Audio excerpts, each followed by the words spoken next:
Shalom, Bapak Ibu. Respon yang menentukan masa depan. Apa ini? Hidup bukan tentang apa yang terjadi, Bapak Ibu, melainkan bagaimana kita merespon. Bapak Ibu yang dikasihi Tuhan, kita tidak dapat selalu memilih apa yang terjadi di dalam hidup kita ya. Kita tidak dapat menolak badai, kita tidak dapat menolak pengkhianatan, kita tidak dapat menolak sakit penyakit, kita tidak dapat menolak fitnah, kita tidak dapat menolak kegagalan, Bapak Ibu.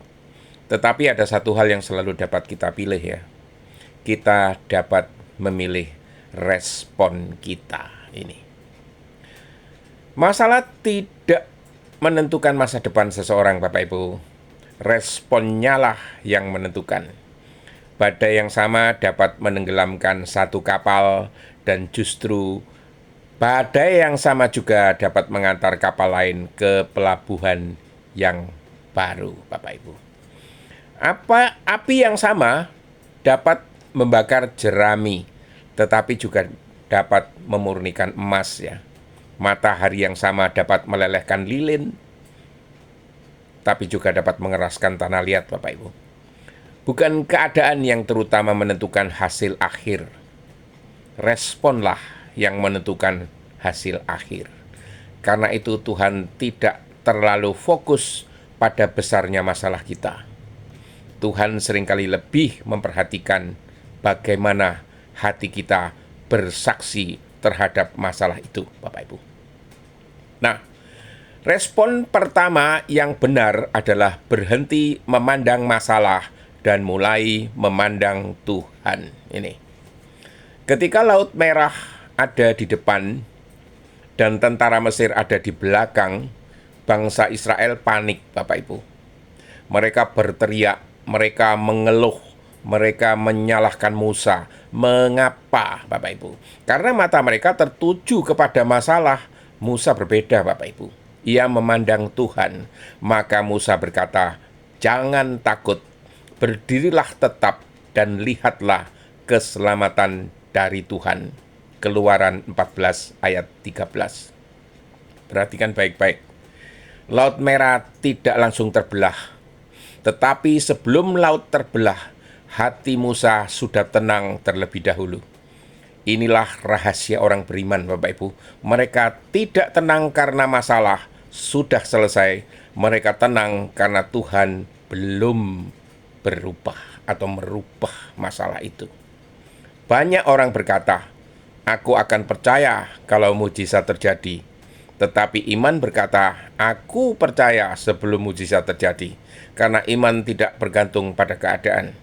Iman bergantung pada pribadi Allah ini. Nah, respon yang salah adalah bersungut-sungut. Salah satu dosa terbesar Israel di padang gurun bukan penyembahan anak lembu emas, Bapak Ibu, melainkan kebiasaan bersungut-sungut. Mereka mengeluh saat kekurangan air, mengeluh saat kekurangan makanan, mengeluh saat perjalanan terasa panjang, mengeluh saat menghadapi musuh. Padahal Tuhan selalu menyediakan jalan keluar. Keluhan adalah bahasa ketidakpercayaan, sedangkan ucapan syukur adalah bahasa iman. Ini. Itu Bapak Ibu ya. Setan tidak membutuhkan dosa besar untuk menghancurkan seseorang ya. Kadang ia cukup membuat orang itu terus mengeluh, Bapak Ibu. Karena hati yang penuh keluhan perlahan-lahan kehilangan kemampuan melihat karya Tuhan. Orang yang terus mengeluh akhirnya hanya melihat gurun. Padahal di tengah gurun itu ada tiang awan, ada mana, ada burung puyuh, ada batu yang mengeluarkan air. Ada hadirat Allah di situ. Nah, respon yang benar bagaimana? Respon yang benar adalah berdoa sebelum bertindak. Nehemia mendengar Yerusalem hancur. Apa yang ia lakukan? Ia tidak langsung membuat strategi. Ia tidak langsung marah. Ia tidak langsung menyalahkan orang. Ia menangis, ia berpuasa, berdoa, lalu Tuhan memberinya hikmat, Bapak Ibu. Banyak masalah menjadi semakin rumit karena kita berbicara kepada manusia sebelum berbicara kepada Tuhan. Kita menghubungi semua orang, kita mencari semua pendapat, kita mengeluh ke sana kemari, tetapi lupa berlutut. Padahal surga memiliki jawaban sebelum bumi memiliki solusi, Bapak Ibu. Dan bukan pelarian dari masalah. Doa adalah jalan masuk menuju solusi Allah ini. Nah, respon yang benar itu adalah belajar dari masalah ini. Yakobus berkata di dalam Yakobus 1 ayat 2 ya, anggaplah sebagai suatu kebahagiaan apabila kamu jatuh ke dalam berbagai pencobaan. Ini terdengar aneh Bapak Ibu ya. Siapa yang bahagia ketika mengalami masalah? Rahasianya bukan pada masalahnya, tetapi pada hasil yang akan dikerjakan Tuhan melalui masalah itu, Bapak Ibu. Benih harus terkubur sebelum bertumbuh. Mutiara lahir dari luka, emas dimurnikan di dalam api, anggur diperas sebelum menjadi minuman yang berharga. Demikianlah Tuhan sering memakai kesulitan untuk membentuk karakter anak-anaknya. Jangan hanya bertanya, mengapa ini terjadi? Tanyakan juga, Tuhan, apa yang ingin kau bentuk melalui ini? Pertanyaan kedua, jauh lebih berkuasa daripada pertanyaan yang pertama, Bapak Ibu. Jadi, respon yang benar adalah menunggu waktu Tuhan. Abraham menunggu 25 tahun loh. Yusuf menunggu bertahun-tahun di dalam penjara. Daud menunggu sebelum menjadi raja. Yesus menunggu 30 tahun sebelum memulai pelayanannya. Kita hidup di zaman serba instan. Tetapi Allah bukan tukang sulap, Bapak Ibu. Ia adalah Bapa yang membentuk. Dan pembentukan selalu membutuhkan waktu ini. Kadang masalah tidak langsung diselesaikan Tuhan. Karena Tuhan sedang menyelesaikan sesuatu di dalam diri kita lebih dahulu itu. Respon yang benar tentulah tetap mengasihi.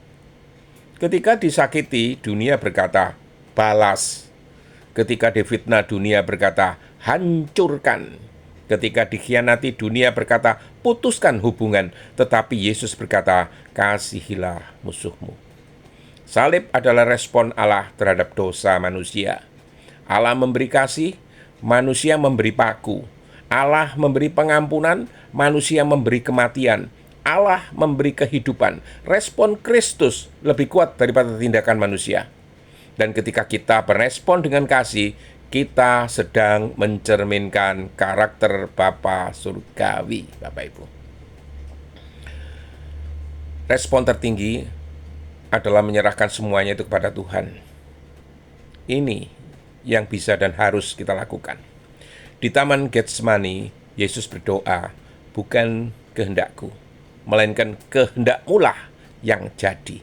Itulah puncak kedewasaan rohani, Bapak Ibu.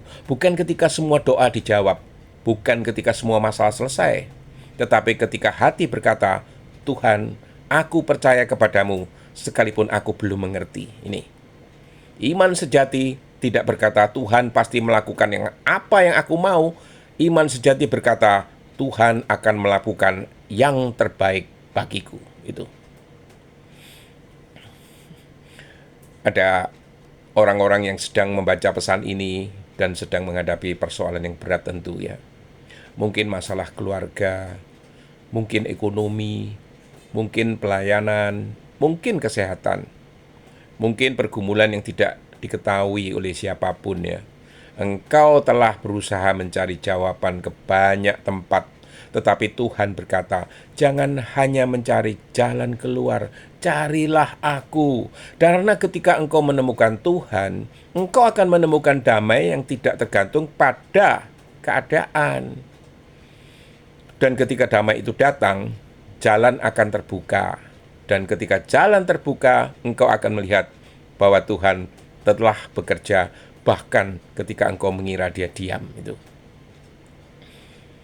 Bapak, Ibu, dan saudara-saudaraku, kita tidak dapat mengendalikan semua peristiwa, tetapi kita dapat mengendalikan respon kita.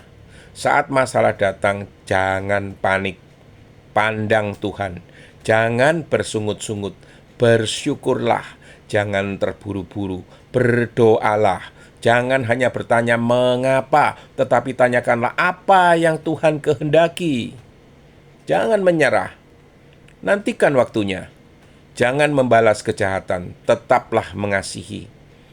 Jangan menggenggam semuanya sendiri. Serahkan kepada Tuhan, karena pada akhirnya kemenangan orang percaya bukan terletak pada bebasnya ia dari masalah, melainkan kepada kemampuannya merespon setiap masalah dengan hati yang tetap melekat kepada Tuhan. Sebab badai dapat mengguncang kapal, tetapi badai tidak dapat menenggelamkan kapal yang tetap berlabuh pada sang karang zaman. Semoga Tuhan memberkati Bapak Ibu. Amin.